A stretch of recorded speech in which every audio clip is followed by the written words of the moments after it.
নমস্কার, দেখছেন কলকাতা টিভি। আপনাদের সঙ্গে আমি অর্পিতা। শুরু করছি পলিটিক্স। বিভিন্ন নির্বাচনী সভায় প্রধানমন্ত্রী নরেন্দ্র মোদী মুসলিম সম্প্রদায়ের বিরুদ্ধে আপত্তিজনক মন্তব্য করায় জাতীয় রাজনীতিতে তুমুল আলোড়নের সৃষ্টি হয়েছে। সম্প্রতি রাজস্থান এবং উত্তরপ্রদেশের একাধিক সভায় মুসলিমদের সম্পর্কে বলতে গিয়ে প্রধানমন্ত্রী জড়িয়ে নিয়েছেন কংগ্রেসকেও। ধর্মের নামে সাম্প্রদায়িক মন্তব্য করায় মোদির বিরুদ্ধে নির্বাচন কমিশনে নালিশ করেছে কংগ্রেস। দেশের প্রধান বিরোধী দলের নেতাদের দাবি, প্রথম পর্যায়ের ভোটের হাল খারাপ বুঝতে পেরে প্রধানমন্ত্রী এখন ধর্মের তাস খেলছেন। 400 তো বহু দূরের স্বপ্ন, বিজেপি অর্ধেক আসন পাবে কিনা সন্দেহ। তাই সংখ্যালঘু সম্প্রদায়কে লক্ষ্য করে ঘৃণা ভাষণ দিচ্ছেন প্রধানমন্ত্রী। কংগ্রেসের আরো অভিযোগ, প্রধানমন্ত্রী মিথ্যে প্রচার করে বেড়াচ্ছেন। গত 3 দিন ধরে প্রধানমন্ত্রী রাজস্থান ও উত্তরপ্রদেশে নির্বাচনী সভা করছেন।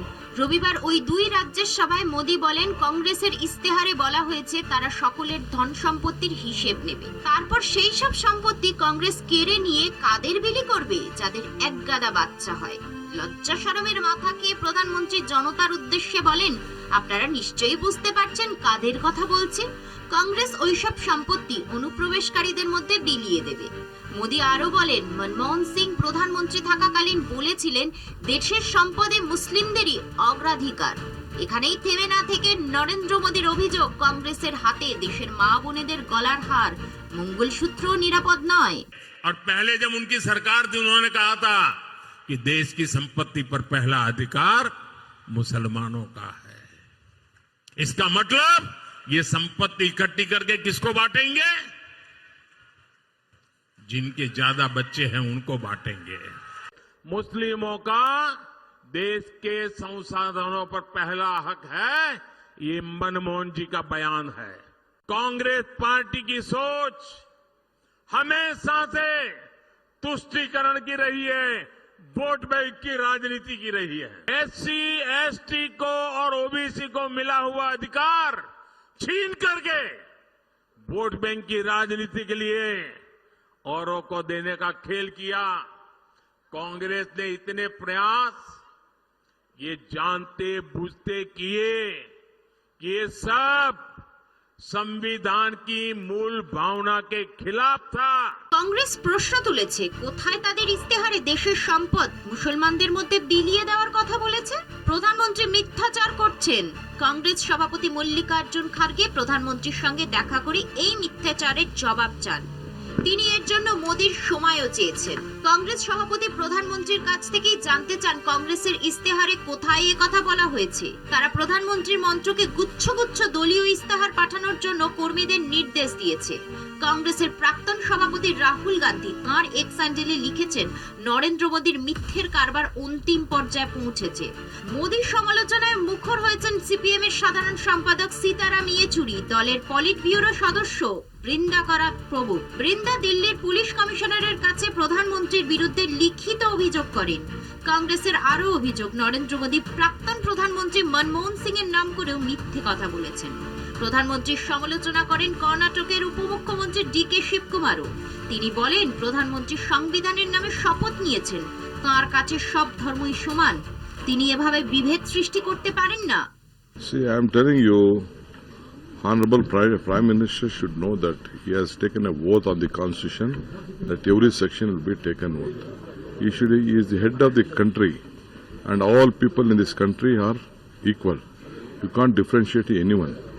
It is sending bad message across the country and the world. মোদির এই ঘৃণা ভাষণ নিয়ে শুধু দেশেই নয়, চর্চা চলছে বিদেশেও। একাধিক বিদেশি পত্রপত্রিকা প্রধানমন্ত্রীর ভাষণ নিয়ে খবর প্রকাশ করেছে। মঙ্গলবার বীরভূমে এক সভায় মুখ্যমন্ত্রী মমতা বন্দ্যোপাধ্যায় বলেন, প্রথম পর্যায়ের ভোটের ধরন দেখে বোঝাই যাচ্ছে বিজেপি কতটা উদ্বিগ্ন।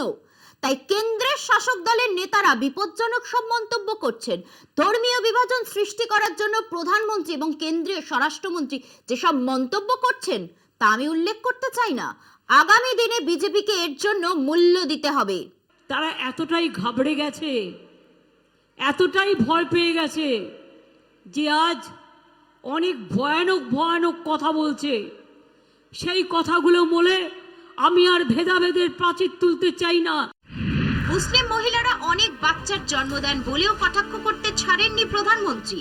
বিরোধী নেতারা বলেন এটা খুব নিম্নরুচির পরিচায়ক। এই প্রসঙ্গে কংগ্রেস 2002 সালের গুজরাট দাঙ্গার কথা মনে করিয়ে দিয়েছে। তখন মোদি ছিলেন গুজরাটের মুখ্যমন্ত্রী। সেই সময় তিনি বলেছিলেন যেসব ত্রাণ শিবিরে কাঁড়ি কাঁড়ি বাচ্চার জন্ম হচ্ছে সেখানে ত্রাণের টাকা পাঠানো ঠিক হবে না। যুব কংগ্রেস নেতা বিভি শ্রীনিবাস বলেন চাপে পড়েছে বিজেপি, তাই সংখ্যালঘুদের অপমান করছেন, ঘৃণা ভাষণ দিচ্ছে আর কংগ্রেসকে জড়িয়ে লাগাতার মিথ্যে কথা বলে চলেছেন বিজেপি নেতারা। শ্রীনিবাস তাঁর এক্স হ্যান্ডেলে মোদির একটি বংশলতিকা প্রকাশ করেছেন। তাতে দেখা যাচ্ছে মোদির পিতামহের 6 পুত্র, তাঁদের মধ্যে দামোদর দাসেরও 5 পুত্র ও 1 কন্যা। তাঁদেরই মধ্যে একজন হলেন বর্তমান প্রধানমন্ত্রী নরেন্দ্র মোদি। প্রধানমন্ত্রীর মন্তব্যের বিরুদ্ধে মুখ খুলেছেন বিহারের প্রাক্তন উপমুখ্যমন্ত্রী এবং আরজেডি নেতা তেজস্বী যাদব। তাঁর মতে মানুষের আসল সমস্যা থেকে দৃষ্টি ঘোরাতে এসব উদ্ভট কথা বলছেন বিজেপি নেতারা। বিরোধী নেতারা বলছেন প্রথম দফার ভোটের প্যাটার্ন দেখে বিজেপি হতাশ, তাই দ্বিতীয় দফার ভোট থেকে বিজেপি নেতারা ধর্মীয় বিভাজন সৃষ্টির চেষ্টা করছেন এবং হিন্দু মুসলিম তাস খেলছেন। বিরোধী নেতারা মনে করছেন যত দিন যাবে ততই বিজেপির এই ভয়ঙ্কর খেলা বাড়বে। এখন সময় একটা বিরতির, ফিরছি বিরতির পর, সঙ্গে থাকুন। লোকসভা নির্বাচনে গুজরাট মডেলে ম্যাচ ফিক্সিং। সুরত লোকসভা কেন্দ্রে বিজেপি প্রার্থী মুকেশ দালালকে জয়ী ঘোষণার পর এই প্রশ্নই উঠতে শুরু করেছে। এই কেন্দ্রের কংগ্রেস প্রার্থীর মনোনয়নপত্রে ত্রুটি থাকায় তা বাতিল হয়ে যায়। শুধু কি তাই, কংগ্রেসের ডামি প্রার্থীর মনোনয়নও এই একই কারণে বাতিল হয়। সেখানেই শেষ নয়, বহুজন সমাজ পার্টি সহ 8 জন নির্দল প্রার্থীর নাম তুলে নেয়। রহস্যঘন ওই ঘটনাক্রমে ম্যাচ ফিক্সিং তত্ত্ব ক্রমেই জোরদার হচ্ছে। সদুত্তর নেই কংগ্রেসের কাছেও। সাধারণত তারা গাইড করে, এখন জানি না গুজরাটের ক্ষেত্রে কি হয়েছে, তবে একজন প্রার্থী দাঁড়াবে বলে সব ঠিকঠাক হলো, কংগ্রেস পার্টি তাকে মনোনয়ন দিতে রাজি হলো, তারপরে প্রার্থী না হওয়াটা অবশ্যই দুর্ভাগ্যজনক তো বটে। মোদি এবার জিতে ক্ষমতায় ফিরলে দেশে আর ভোটই হবে না। প্রধানমন্ত্রী মোদি তথা তাঁর ডিএনএ সংঘ পরিবারের হালচাল দেখে চলতি ভোট প্রচার পর্বে বিরোধীরা এমনই দাবি করছেন। আপনি কোথায় বলতে পারবেন না আগামী আদৌ নির্বাচন হবে কি? মোদি সরকার থাকলে আগামী দিন ভারতবর্ষে আর কোন নির্বাচন হবে না, ফেডারেল স্ট্রাকচার থাকবে না, কনস্টিটিউশন বলে কিছু থাকবে না। One man one party, one nation one election, one nation one food, one nation one good goody good, এই হয়ে যাবে আগামী দিনের অবস্থা। বিরোধীরা তো বলছেনই, কিন্তু মোদি ক্যাবিনেটের অন্দরমহলের লোক অর্থমন্ত্রী নির্মলা সীতারামনের স্বামী বিশিষ্ট অর্থনীতিবিদ পরকলা প্রভাকর সম্প্রতি প্রায় এমনই ভবিষ্যৎবাণী করেছেন। তিনিও মনে করেন মোদি জিতলে ওই 2024 সালেই শেষবারের মতো অবাধ ভোটের সুযোগ পাচ্ছে ভারতবাসী। এই ভোটের পর ফের মোদি এলে দেশের সংসদীয় ব্যবস্থার কি পরিণতি হতে পারে তার ট্রেলার দেখা গেল সুরাতে। রাজনৈতিক মহলের পর্যবেক্ষণে এক ভয়ঙ্কর প্রবণতার সাক্ষী হয়ে রইল দেশবাসী। আগামী 7ই মে গুজরাতের 26টি আসনের লোকসভা ভোট। সুরত আসনে বিজেপির প্রার্থী ছিলেন মুকেশ দালাল ও কংগ্রেসের প্রার্থী হিসাবে মনোনয়ন দেন নীলেশ। এছাড়া বিএসপি সহ মোট 8 জন মনোনয়ন জমা দেন সুরাত আসনে। সোমবার ছিল মনোনয়ন প্রত্যাহারের শেষ দিন। অবশ্য তার আগেই কংগ্রেস ও তার ডামি প্রার্থীর মনোনয়ন প্রস্তাবকদের সই না মেলায় বাতিল হয়ে গিয়েছিল। ফলে বিজেপির সঙ্গে বিএসপি ও বাকি নির্দলদের প্রতিদ্বন্দ্বিতা অনিবার্য ছিল। কিন্তু শেষ লগ্নে যা ঘটল তা খেলার গড়াপেটার পরিভাষায় যাকে ম্যাচ ফিক্সিং বলে। প্রতিপক্ষকে কি কোনোভাবে ম্যানেজ করে ফেলেছে মোদি শাহের দল? এ প্রশ্নটা সঙ্গত। তর্কের খাতিরে বলা যায় মনোনয়নের ত্রুটি মেনে তা বাতিল হতেই পারে, কিন্তু একই সঙ্গে কংগ্রেস প্রার্থীর ডামি হিসাবে যে প্রার্থী মনোনয়ন দেন স্কুটিনিতে একই কারণ অর্থাৎ সই না মেলায় সেটিও বাতিল হয়ে যায়। এটা হজম করা কঠিন। রহস্য সেখানেই শেষ নয়। কোন মন্ত্র বলে মনোনয়ন দিয়েও নির্দল প্রার্থীও প্রতিদ্বন্দ্বিতা থেকে সরে গেলেন? ভয় নাকি ভক্তিতে, যার সুবাদে অষ্টাদশ লোকসভায় প্রথম সাংসদ পেয়ে গেল বিজেপি? দেশের প্রাক্তন প্রধানমন্ত্রী মোরারজি দেশাই এই সুরাত থেকে 3 বার জিতে সংসদে গিয়েছিলেন। বর্তমানে বস্ত্রশিল্পের খ্যাতনামা সুরাতে 2014 ও 2019 এই দুবারই 70% বেশি ভোটে বিজয়ী হওয়ার রেকর্ড রয়েছে বিজেপির। সেই নিশ্চিত আসন নিয়েও কি পদ্ম শিবির দুশ্চিন্তায়? তাই কি এমন কৌশল? জবাব যাই হোক না কেন, গন্ধটা বড়ই সন্দেহজনক ঠেকছে। এখন সময় আরো একটা বিরতির, ফিরছি একটু পরে, সঙ্গে থাকুন। দ্বিতীয় দফার ভোটের আগে উত্তরবঙ্গের জোড়া প্রচার সূচিতে বাংলার শিক্ষা দুর্নীতিকে নিশানা করলেন কেন্দ্রীয় স্বরাষ্ট্রমন্ত্রী অমিত শাহ। একই সঙ্গে রাজ্যের প্রাক্তন শিক্ষামন্ত্রীর বান্ধবীর বাড়ি থেকে উদ্ধার হওয়া 51 কোটি টাকা পাওয়ার প্রসঙ্গ তুলে বিঁধলেন শাসক দলকে। পাল্টা জবাব মমতা বন্দ্যোপাধ্যায়ের। পূর্ব বর্ধমানের ভাতারের প্রচার সভা থেকে মোদির নাম না করে চাকরি প্রতারণার অভিযোগে কাঠগড়ায় তুললেন কেন্দ্রের বিজেপি সরকারকে। লোকসভা ভোট চলাকালীন হাইকোর্টের রায় ব্যাকফুটে রাজ্যের তৃণমূল সরকার। আদালতের রায় প্রায় 26,000 শিক্ষক অশিক্ষক কর্মীর চাকরি যাওয়ার পরে বিরোধীদের ভোট প্রচারের কেন্দ্রে চলে এসেছে শিক্ষা নিয়োগ দুর্নীতি। দিল্লি থেকে বাংলায় উড়ে এসে সেই প্রচারে সামিল কেন্দ্রীয় স্বরাষ্ট্রমন্ত্রী অমিত শাহ। মঙ্গলবার উত্তরবঙ্গের জোড়া প্রচার সূচি ছিল শাহের। প্রথমটি মালদাহ দক্ষিণ কেন্দ্রের রোড শো, দ্বিতীয়টি উত্তর দিনাজপুরের রায়গঞ্জে জনসভা এবং 2 জেলাতেই রাজ্যের তৃণমূল সরকারকে দুর্নীতিগ্রস্ত বলে তোপ দেখেছেন কেন্দ্রীয় স্বরাষ্ট্রমন্ত্রী। बंगाल के अंदर ममता दीदी के शासन में करप्शन का शासन चालू हो गया है। उनके मंत्रियों के घर से 50 करोड़ 75 करोड़ रुपया कैश मिलती। गरीब युवा को नौकरी देने के लिए 10 से 15 लाख की रिश्वत ली जाती है। कल ही 50,000 नौकरियां हाई कोर्ट ने सस्पेंड कर दी। क्यों करी?